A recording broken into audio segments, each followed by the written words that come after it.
Alors, supposons maintenant que je veux que ma première, qui est déjà en gras, soit à la fois gras et italique.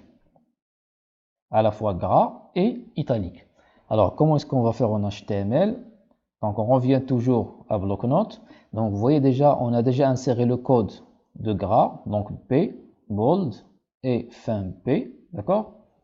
Et pour ajouter, pour appliquer l'italique à cette phrase, ou bien cette partie de phrase qui est déjà en gras, je vais ajouter, c'est comme si je vais envelopper cette partie-là par italique.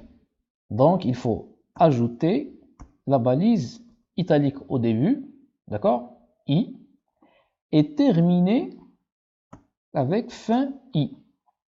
C'est comme si on a cette première couche-là, d'accord?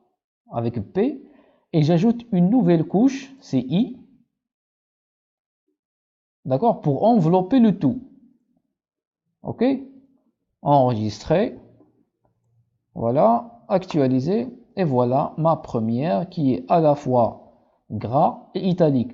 Alors, même chose, si on veut qu'elle soit gras, italique et souligné, donc voilà, vous l'avez compris, je vais rajouter une nouvelle couche, U, pour souligner le tout. Donc, on a déjà cette partie-là qui est gras et italique, et on va ajouter à toute cette partie-là la balise U pour souligner le tout. Donc ici U, et à la fin, je mets fin U. Donc voilà, je vais agrandir un peu la fenêtre pour voir tout le texte.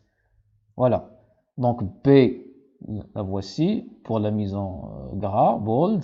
Italique, la voilà, c'est comme une deuxième couche. Et voilà la troisième couche pour U, souligné. J'enregistre le tout, actualiser, et voilà mon texte qui est à la fois gras, italique et souligné. Alors vous remarquerez ici que je peux envelopper du code HTML autant de fois que je veux. Donc il n'y a pas de limite. Donc il suffit juste de connaître les bonnes balises.